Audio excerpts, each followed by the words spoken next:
As you all very well know, your association was created a long time ago. It will be 100 years in a few years. And it was made, as we were reminded by the video before, to promote not only thoughts and analysis of foreign policy in the U.S., but especially an approach of consensus, international consensus building in your country. And let me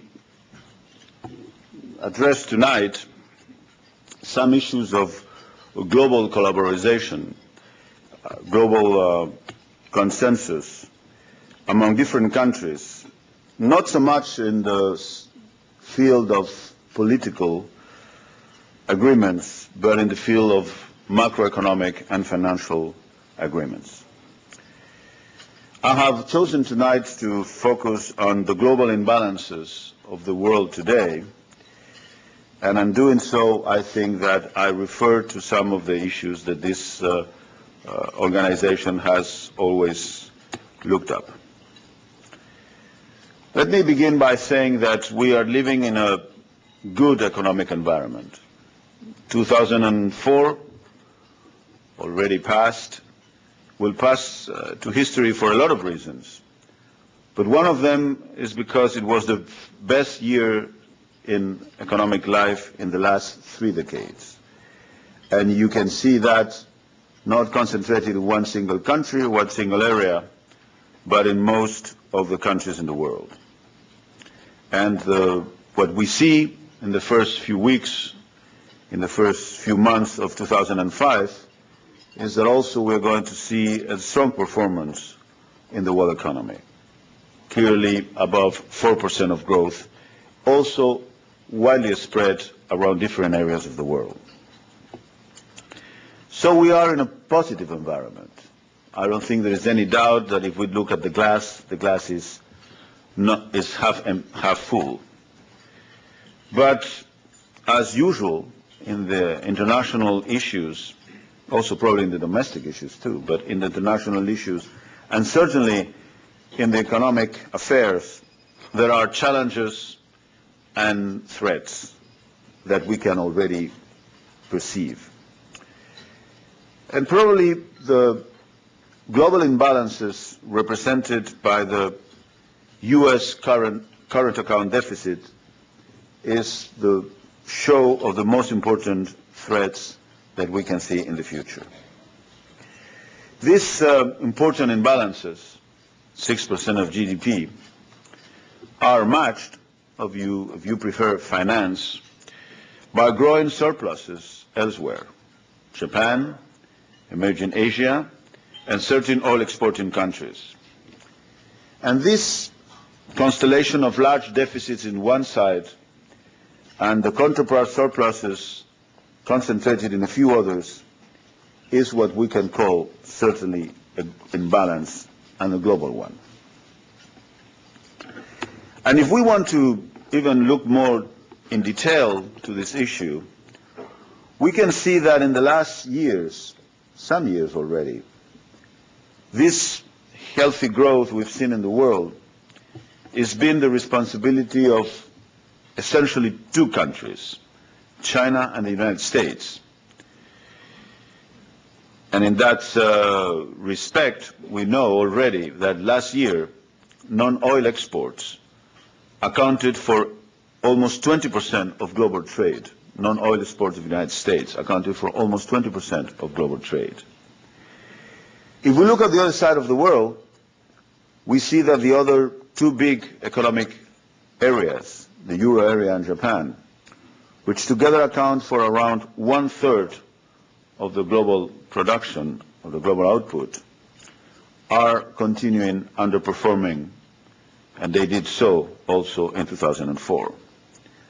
So we have a current account imbalance between the United States and some countries, and we have a growth imbalance with the United States and China on one side, and Europe, Japan, and other parts of the world in the other. And the question of these global imbalances, if the trend persists at the actual rhythm, is that is increasing risks that an abrupt change will occur, and that abrupt change could damage the actual good perspective of the world growth. Why are Europe and Japan unable to perform more strongly? Well, we've seen this history of Europe in the last 15 years as a history of a diminishing potential growth. And unfortunately, the European story continues in one of missed potential. And that, I think there is a clear consensus that that missed potential is related to structural impediments. Labor markets, competition in the product markets, enable Europe to perform at a rate that could match the United States. In Japan, we have witnessed a recession that had lasted more than a decade with a very deep deflationary pressures. And although we saw a rebound between mid-2003 and 2004, the last 6 months, even more, of 2004 have already once again shown us a slowdown in the Japanese economy.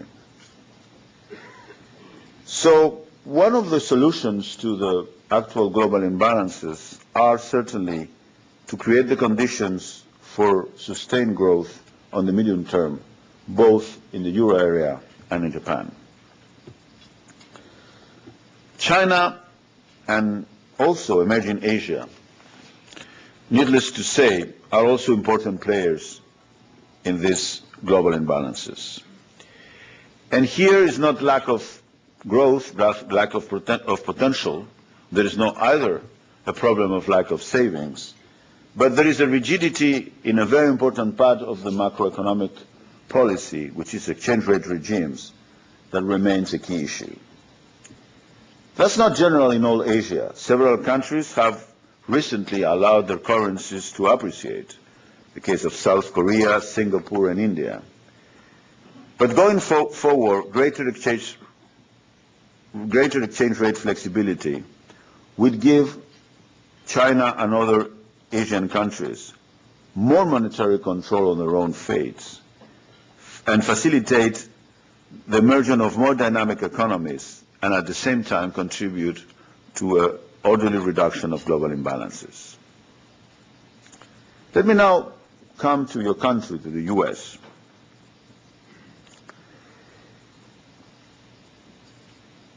The current account of the US is not something of the last few years. Throughout the 1990s, the US economy incurred in persistent current account deficits. But there is two parts to that story. In the first half of that decade, the deficits were very sustainable, around 1% of GDP. So certainly we could not consider that a large current account deficit. But since the mid-90s, they have increased, and they have arrived to almost 6% of GDP in 2004. Any economist will tell you that a country current account balance reflects the difference between what a country exports and what a country imports. And he could also tell you that it measures the difference between what it saves and what it invests. Importantly, the increase in the US current account deficits in the second part of the 1990s was not a question of the fall in savings, but it was a clear question of increasing investment. In fact, for a while, budget surpluses emerged and there was an increase in government savings, and this increase in the public sector savings more than offset lower private savings and accounted for a rise in total savings in the US. All that changes in the year 2000 and trends were reversed. Government savings declines, as you all know very well. The federal government deficit widened, and private investment also declined.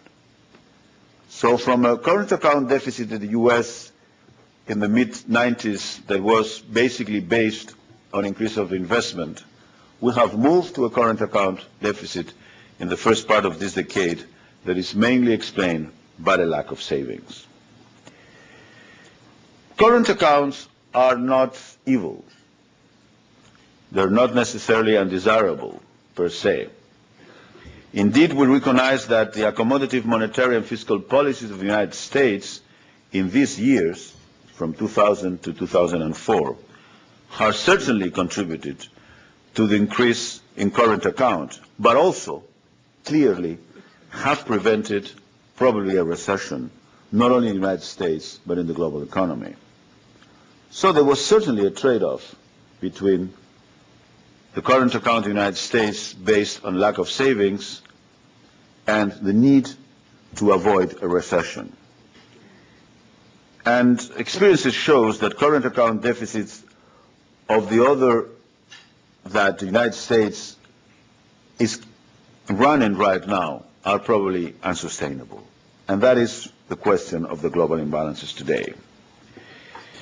In any discussion of global imbalances, some focus inevitably shift to the issues of exchange rates.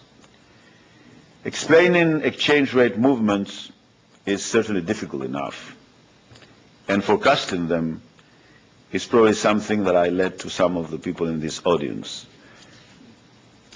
That said, there can be little doubt that the pattern of persistent and growing U.S. current account deficits and the increase in the dollar indebtedness that they entail have contributed very strongly to the recent renewed depreciation of the dollar, which has been quite a strong depreciation with some currencies, as you all know. Since reaching a peak in February 2002, the dollar has depreciated by about 50% vis-à-vis the euro, the Canadian dollar, or the UK sterling. Fortunately, the dollar adjustment up to this moment has not jeopardized the global recovery.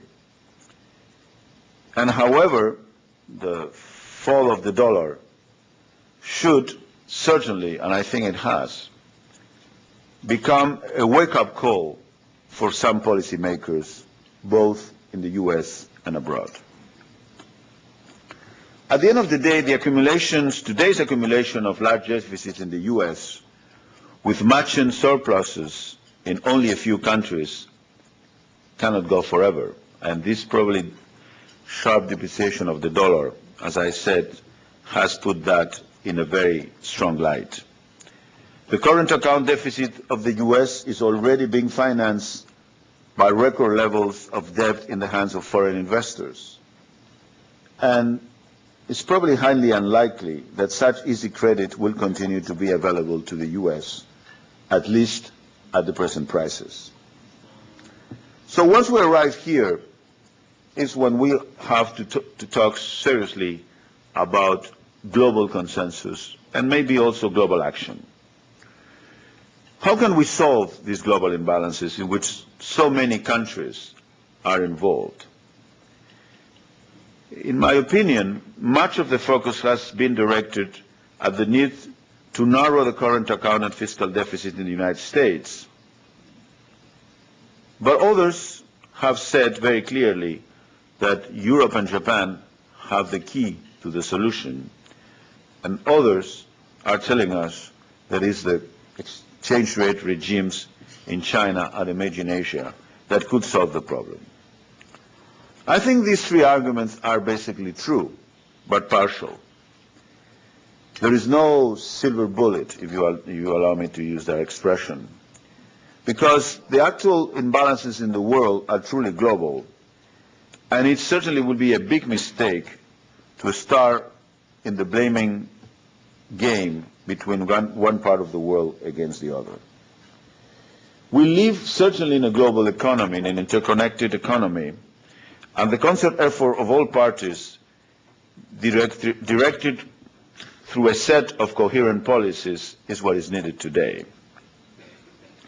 And I think that this message that the International Monetary Fund started delivering last year has clearly been recognized in the last important international fora, like the G20 meeting in Berlin in November of 2004 and the G8 meeting in London in February 2005. So the moment has come that not only there is a conceptual reconnection of the issues, but deliberate action by all major players has to take place in the world economy. And I think that the International Monetary Fund, as a clear institution devoted to macroeconomic and financial stability, is one of the places in which we can cooperate to countries understand and identify what is the course of action in the future. Without a doubt, the favorable economic conditions that we have today, with record growth in 2004 and strong growth in 2005, should provide a valuable window for reforms to be implemented in all the countries. I think that countries, United States, Europe, Japan, China, emerging Asia, have now an environment in which some of the changes they have to face will be easier than in a less benign economic environment. In fact, given the solid performance of the world economy this last year and this year, countries have no excuse, governments have no excuse to proceed with reforms in each of the cases. In this regard, the broad strategy needed to address the imbalances problem is generally agreed, as I said. But let me just highlight some of the points in each of the countries. Let me turn first to the United States. The continued orderly financing of the U.S. current account deficits depends critically on the attitude of foreign investors, in particular of foreign private investors, for they hold the bulk of the U.S. assets.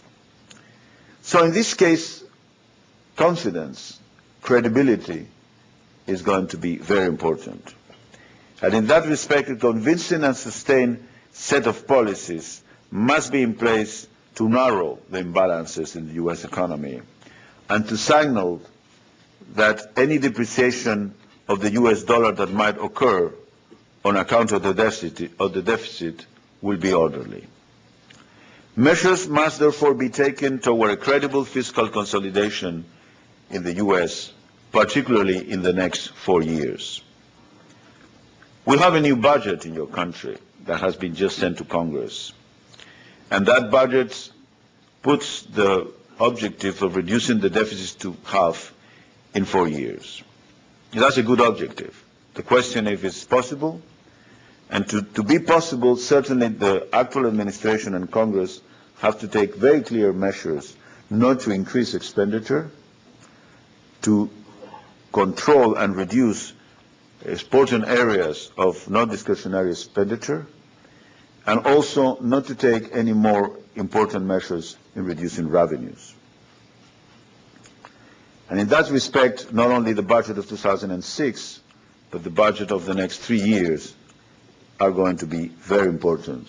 And the confidence of the market regarding the willingness of the political authorities, not only in the executive branch, but also in Congress, is going to be of utmost importance.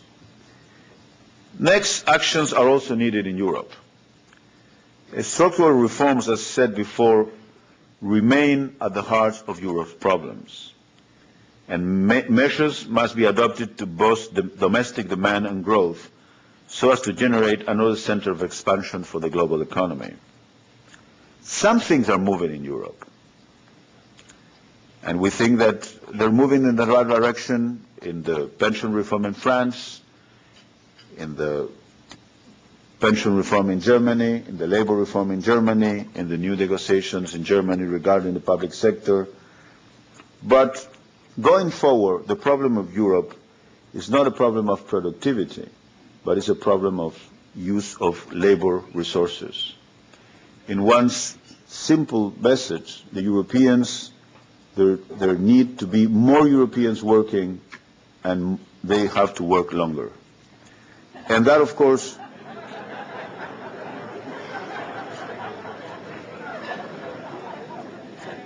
yeah. And that, of course, is not exactly what some of the central political debate is in Europe.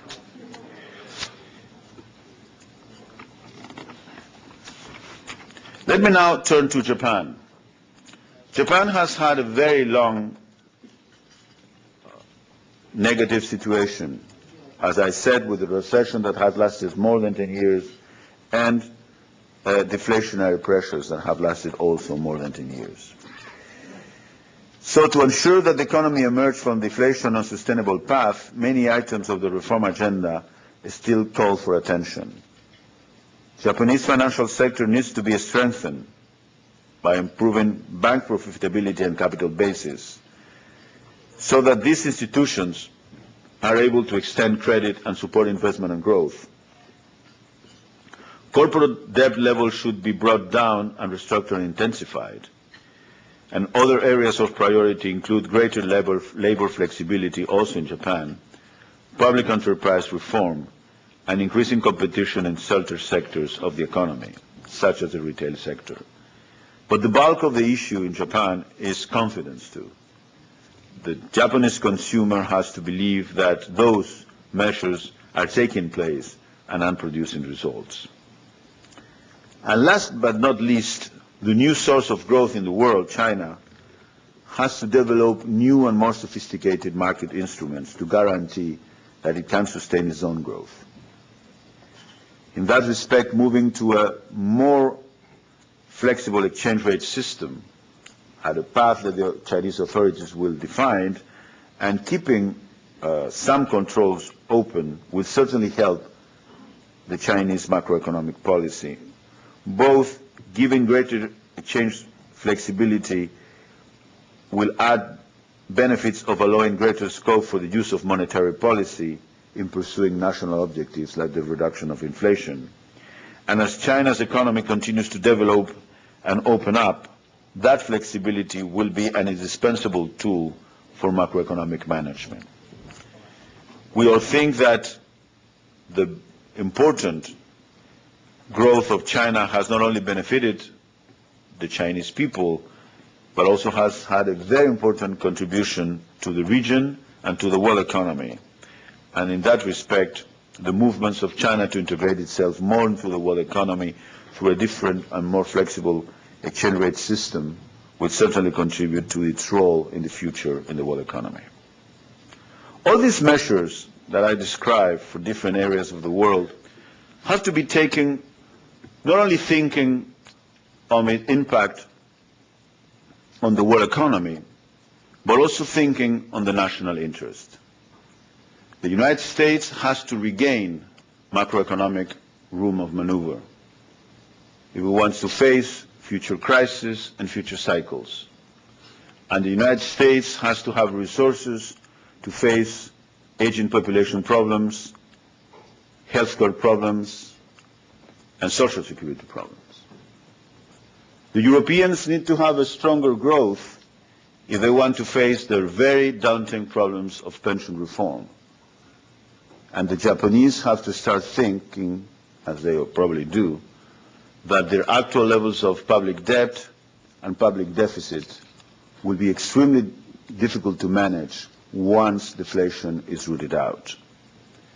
And the Chinese and the emerging Asian countries have to give themselves better tools to cope with the external shocks in a globalized economy. So that is the basis for consensus. And probably one of the important bases for consensus is self-interest. People are usually willing to arrive to agreements when they get something in return.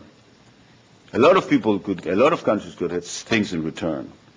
And we believe that if action is not taken, if countries don't change some of their policies, then the risk will be bigger for all of them and for the world economy as a whole.